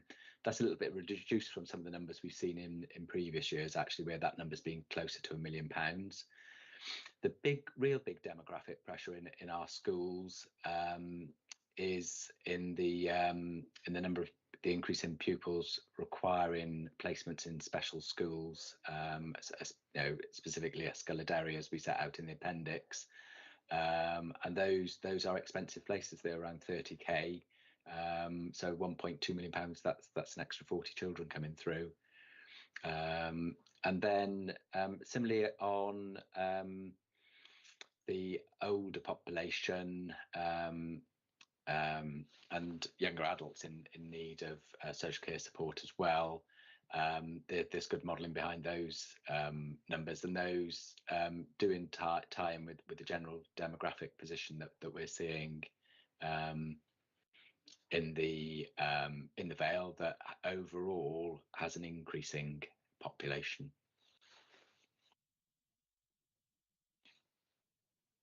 I think they told us, didn't they, when lockdown happened, that there would be a baby boom, and possibly now, 3 years on, we're going to probably start to see those increases in nursery, aren't we? It'd be interesting anyway if that is the case. Thank you. Councillor Burnett, do you want to come in now? Yes, I can do. I think there's something to clarify when we're talking about cost pressures and the actual budget setting process. That obviously we've got our base budget, and then we look at what the cost pressures are on top of that. And as Matt's explained really clearly, is that we've got the demographic pressures, which has just been explained in terms of whether that be sort of increasing size of certain sectors of the community or size of community per se. Then we've got inflation, and as we know, there's very little we can do about that. That's costs that we have to meet. Then we can look at the investment, and that's where people say investment is an area where you've got choices. But those choices are very difficult because people have talked about regeneration. We had a very, very successful rural regeneration team, Creative Rural Communities. They've made a huge difference in the rural Vale over the years in building community capacity, and it's always been an ambition for I always call it their sparkle dust. It's the magic they bring to projects to be actually spread across the Vale. You know, Councillor Haynes talks about St Athan, and if you look at, there's a community mapping toolkit that they developed, and St Athan was one of the pilot areas that it was used on to look at community engagement, so that local people had a voice in terms of how Section 106 and services were delivered. It was also used in Wenvo in the development of the community library. That team worked on the development of community libraries. The team worked on the development of Big Fresh. They have been innovative in most things that they've done. And the ambition was to have a team that worked right across the Vale, so that all areas of the Vale could benefit from that level of expertise. But that's investment. And that's where you have to make your choices. And that's what's going to come before us in January, where we actually have to look at the hard numbers and say, what can we do? Can we do anything more than statutory? Is it important that we do some things? Those are the discussions that we need to have. This is not a time for point scoring. This is a time for sensible discussions about how we support our communities going forward. We'll have about a month, and we're tied to about that, because, you know, we don't get to know the figures overall until tomorrow. And after tomorrow, I certainly haven't got any gaps in my diary for the next week while we try and make sense of these figures. We'll be talking to Welsh Government, we'll be talking to other leaders, we'll be talking to Welsh Local Government Association, we'll be talking to experts from local universities, and I don't think there'll be a Christmas for an awful lot of our finance and corporate resources teams. But we will bring it back to Cabinet in January. Then we'll have about a month where we will talk to everybody. We will bring it to scrutinies, and I hope that we can have in-depth, constructive conversations about where we go forward. I hope that what's being trailed in the press is something to make us all feel happy about what comes out, even if it is bad. But I fear not. I fear it's going to be as bad as people are already saying. And I share the real concern of local authority leaders across Wales, even though fortunately we are in a better financial position than many. But the next week is, well, the next few months, the next few years are not going to be easy. Thank you, Chair. Thank you for that. What I think would be helpful, if at this point, I don't know if everybody's seen the references from the other two scrutiny committees, because I think we've asked quite a few comments on the report, and I think we've had one suggestion of a recommendation that can go back to Cabinet from us, saying that we think that they should have a good look at the consultants and the use of consultants, and possibly be more prudent, or look at maybe not using consultants for a while. I don't know. But these are what some of the other scrutiny committees have suggested. Environment and Regeneration have suggested that we consider exploring joint or in-house recruitment services, joint procurement opportunities with other local authorities, basically working between local authorities. And we already do, in a way, don't we? We have a shared regulatory service, you know, an extension of a shared service for HR, things like that. It's not such a strange thought. So that's the way that they are thinking of how they can, I suppose, try and be helpful and come up with some solutions. The reference from the Healthy Living and Social Care Scrutiny Committee, it's more to do with a comment, and as you would expect, what they are saying is that they agree with the cost pressures, and the remit of this committee are, and they think they're legitimate, and they fully endorse them, and that the majority of services provided by the council under the Social Service Directorate are statutory, and basically they want them to be protected, and that's kind of like where their comments are coming from.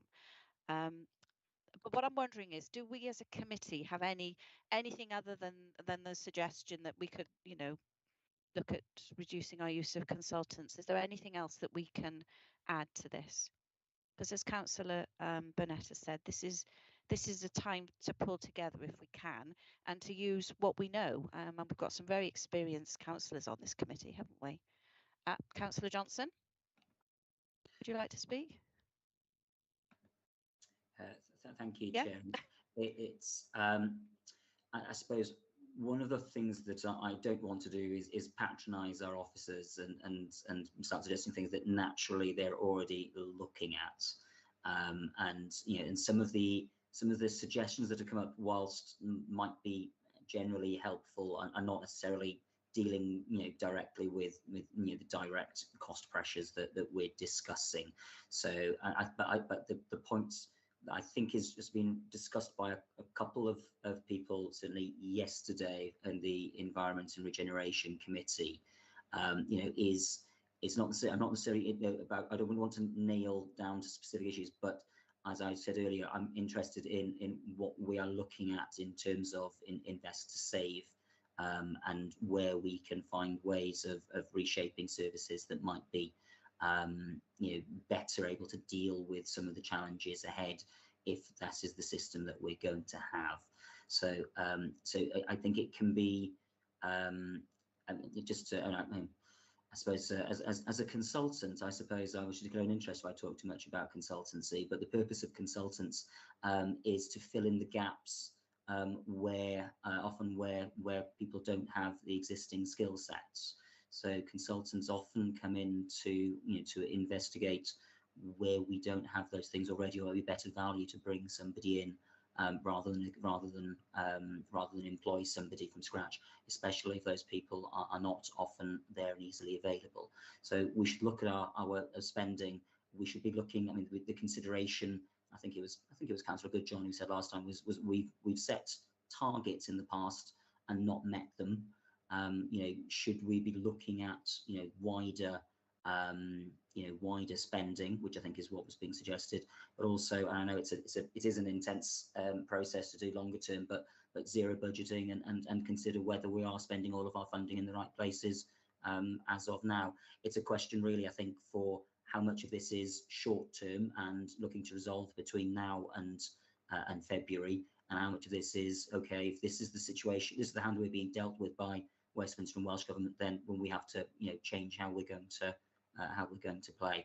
So if there's a recommendation to be made, then from my side, Chair, then investigating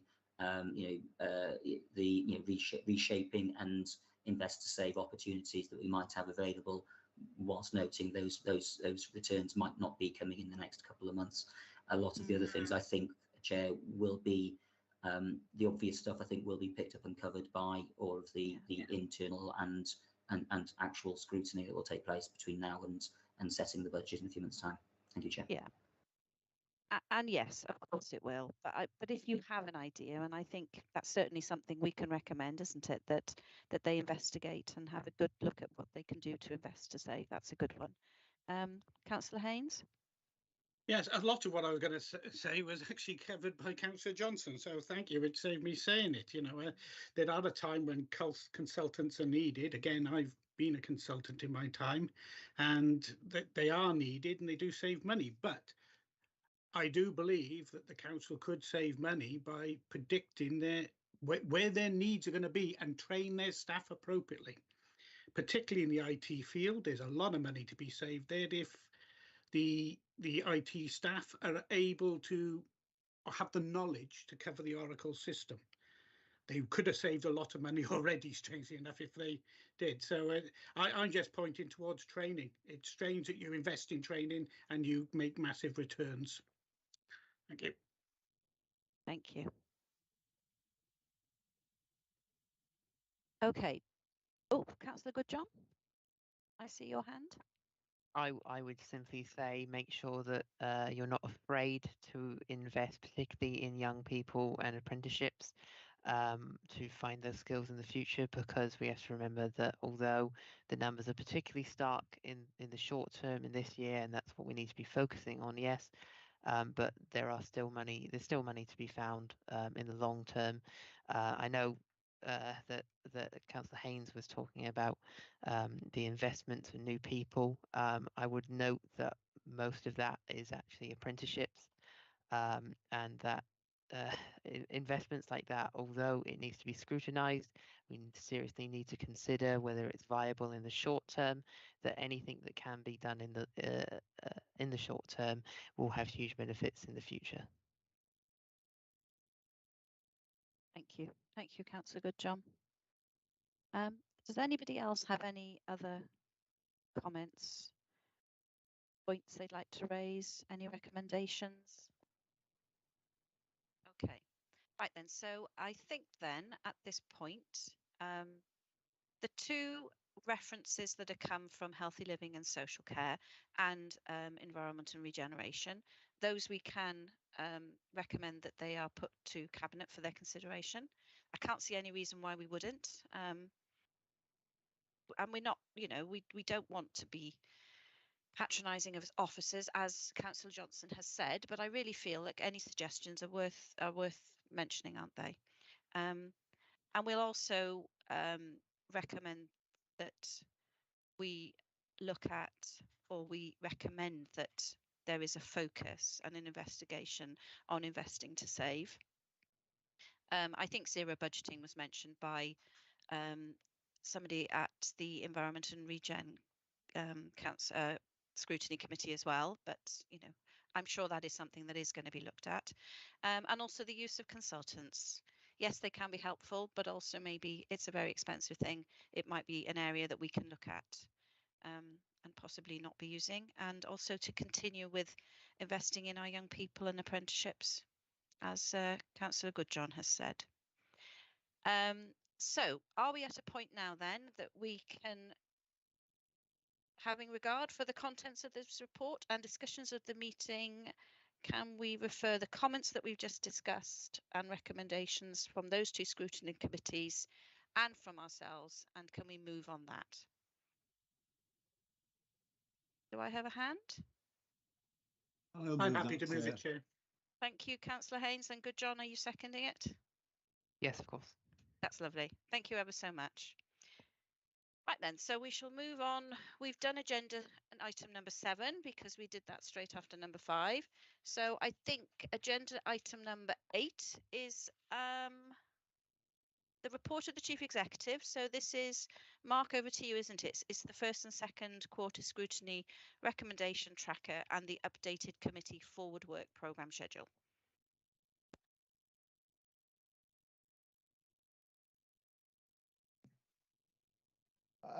Thanks, Chair. Thanks, committee. That's okay. Yeah, so this is our regular report that comes to the committee. This time is slightly different because we've got the first and second quarter tracking and obviously our updated forward work programme schedule. So the report is to provide progress on scrutiny recommendations and to consider the updated forward work programme together with any slippage for the 22-23 period. By way of sort of key issues for consideration and background, really, as a result of the local government election held on the 5th of May 2022 and the subsequent annual meeting of the council held later on in May of 2022, scrutiny committee meetings were established from June 22 for the 22-23 municipal year. Therefore, quarter 1 of the municipal year related to the June committee meeting only. This coupled with the August recess meant that there were only 3 committee meetings, namely June, July and September, to report on for both the first and second quarters of the municipal year. It was therefore agreed by democratic scrutiny officers to take both quarters collectively to their respective scrutiny committees when the second quarter would be considered a standard in October 2022. With regard to this committee, due to the death of Her Majesty Queen Elizabeth II, the meeting scheduled for the committee in September was subsequently cancelled. This meant that the agenda for September's meeting had to be incorporated into that of October's meeting for the committee. So this led to a further delay in reporting this item to members and a subsequent addition to this agenda in November.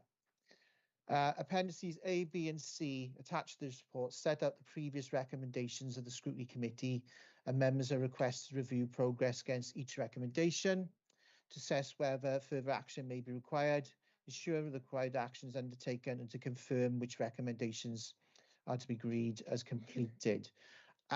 Just for members' reference, for those appendices, so Appendix A, the majority of those are completed.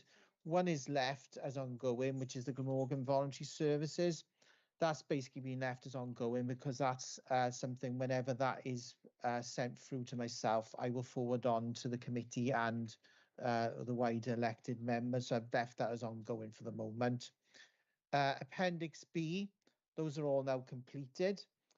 For Appendix C, we have two ongoing decision tracking or recommendations.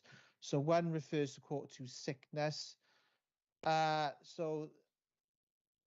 Measures are in place now to provide the data that was requested. So once that starts coming through to committee, we'll be looking to put that as completed, but obviously that's been left as ongoing until we get that data through. So hopefully that will be the near future. Similarly for service plans, there's ongoing briefings and workshops for members. So once again, once that's more fully progressed or completed, we'll look at getting that fully completed with committee and yourself, Chair's approval. In terms of the forward work programme, members are requested to confirm approval of that updated scrutiny work programme. It being noted the schedule is proposed list of items for consideration and may be subject to change depending on prevailing circumstances. So obviously we've had some slippage, some changes and additions since this was originally presented to the committee. Obviously we've got some new reports coming through as well. For example, the ones that were raised previously around Oracle, and I think there was another report as well that was going to come through to committee. Leisure services, Mark. Leisure services, yes. Yeah. Thanks, Chair. That's all right. I knew it was something like that. But yeah, so those will be put on the work programme as well, and obviously progressed in the near future, and these will be on the work programme as a matter of record as well. So that's a bit of a whistle-stop tour of those areas, Chair. So obviously happy to take comments, and in terms of recommendations, it's just basically the status of the actions. This is the appendices A through to C to be agreed, and for the updated work programme, committee to approve it to be uploaded to the council's website. That's great. Thank you, Mark. Councillor Goodjohn. Can I raise one concern of mine, is that particularly now that we have the medium-term financial plan through, I know this committee has previously raised concerns about the situation regarding Contact One Vale. I was wondering if it's possible we can try and get updates on that, or at least an update once the budget setting process is over and a lot of the forward work that we have upcoming is done. I'd be particularly interested to see what the effect of the budget is on that, because I know that they are already under immense stress, and that we're very concerned that we make sure that Contact One Vale is kept scrutinised and doesn't fall behind any further than it already is. Thank you. Thank you, Councillor Goodjohn. Yeah, just to say, Chair, obviously I'll go back and I'll look into that. I'll speak to Tom and his team to see what we can do with that and get something to the committee. Thank you. Thank you. Anybody else? I appreciate it's been 2 hours. We're nearly near to the end of our meeting though. Nobody else? Okay, so as Mark has said, so the recommendations then are that the status of the actions listed in Appendix A, B and C of the report are agreed, and that the updated forward work programme schedule for 22-23 is approved, and then it's going to be uploaded to the council website. Mark will get back to us with the information that Councillor Goodjohn has requested on CV1. I don't think there's anything else, so can we move on this? Happy to move, Chair. Thank you, I'm Councillor happy to Goodjohn. second. Thank you ever so much.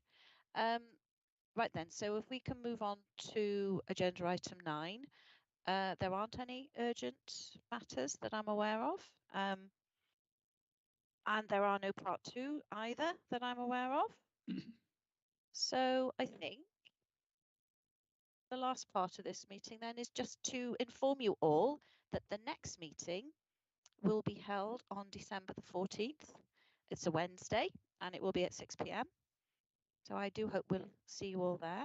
And before we completely go, I just want to thank Matt for tonight, because he has practically had to do this all on his own with the help of a couple of people. But thank you ever so much, Matt, for your perseverance and your support. Chair, can I just give my apologies for the next meeting? I will be away at that date, so I'll give it in Right. advance. Okay, thank you ever Just so in case much. I don't get a chance to give them beforehand. All right, okay. Thank Okay, you, thank you. Councillor Haynes. So yes, please all go, have your food and enjoy your evening. Thank you very much. Thank you. Thank Thanks, you. everybody. Thank you very much. Good night. Bye. Bye.